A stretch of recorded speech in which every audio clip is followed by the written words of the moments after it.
আসসালামু আলাইকুম, সবাইকে স্বাগতম।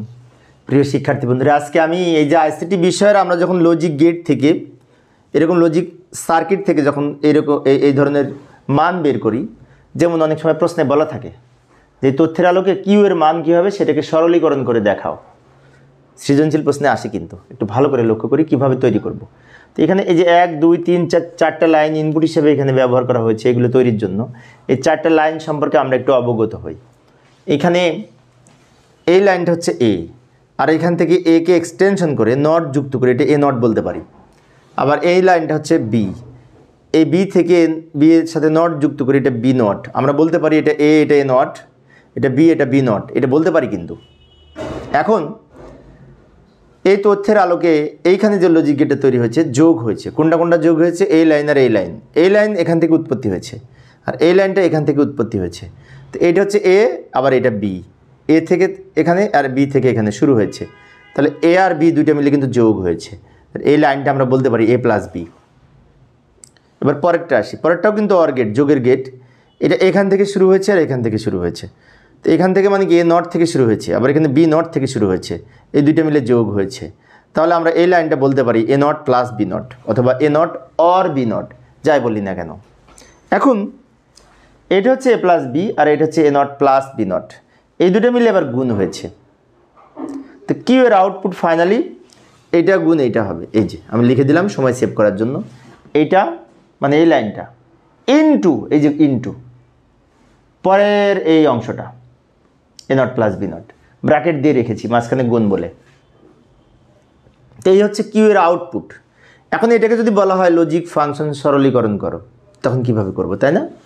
তো লজিক ফাংশন সরলীকরণের জন্য আমি কিউ এর মানটা এখানে নিয়ে আসলাম। তো প্রথমে দেখব কমন নেওয়া যায় কিনা। কমন নেওয়া যায় না, তাহলে আমরা একটা কাজ করতে পারি, এটা গুণ করে ফেলতে পারি।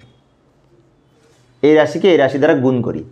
এইটাকে প্রথমে এই দুটো দ্বারা গুণ করব, আবার প্লাস দিয়ে এটাকে এই দুটো দ্বারা গুণ করব। গুণ তো আমরা পারি, তাই না? ভালো করে লক্ষ্য করি, এটাকে এটা দ্বারা গুণ করলে হবে ইন্টু এ নট প্লাস মানে এই প্লাস এ বি নট, আবার এই প্লাস আমি এ দ্বারা এই দুটো গুণ করে এখানে লিখলাম। এবার বি দ্বারা এই দুটো গুণ করব, B A naught into B plus B into B naught. এখন আমরা জানি এ ইন্টু এ নট সমান 0। অ্যান্ড অপারেশনের মৌলিক উপপাদ্যে আছে যে এ ইন্টু এ নট সমান 0। তো এটা সমান যদি 0 হয় এটার মান 0 হবে, আবার এটার মান যদি 0 হয় বি ইন্টু বি নট সমানও 0। মাঝখানে এটা যা আছে থেকে যাবে, কিন্তু এটার মানও 0, এটার মানও 0 হবে।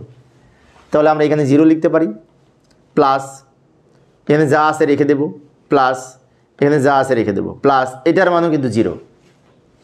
আচ্ছা, এখন 0-র কোনো মূল্য নাই, তাহলে মাঝখানেরটা উত্তর হবে এ বি নট প্লাস, অথবা এটা আগে নিতে পারি এ বি নট, অর্থাৎ এ নট বি আগে নিয়ে এসেছি প্লাস এ বি নট, মানে এইটাই এখানে লিখতাম, কিন্তু আমি এটা আগে লিখেছি, এটা পরে লিখেছি। কারণ আছে, কারণ A not B plus A B not এর একটা সূত্র আছে, A XOR B, A XOR B. তাহলে ফাইনালি এটার আউটপুট লিখতে পারি A XOR B, A XOR B, এটা লিখতে পারি। এটার সমর্থন এটা, অর্থাৎ এইটার মৌলিক উপস্থাপন হচ্ছে এটা। অথবা বলতে পারি A XOR B, A XOR B সমান A not B plus A B not, বিভাজন উপপাদ্যের মধ্যে কিন্তু এটা আছে। তো প্রিয় শিক্ষার্থী বন্ধুরা, এই ছিল আমার আজকের আলোচনার বিষয়। আমি শিক্ষার্থীদের অনুরোধে অল্প অল্প করে আলোচনা করি, যাতে শিক্ষার্থীরা বোরিং ফিল না করে। তো পরের ক্লাসটি দেখার আমন্ত্রণ রইল। খোদা হাফেজ।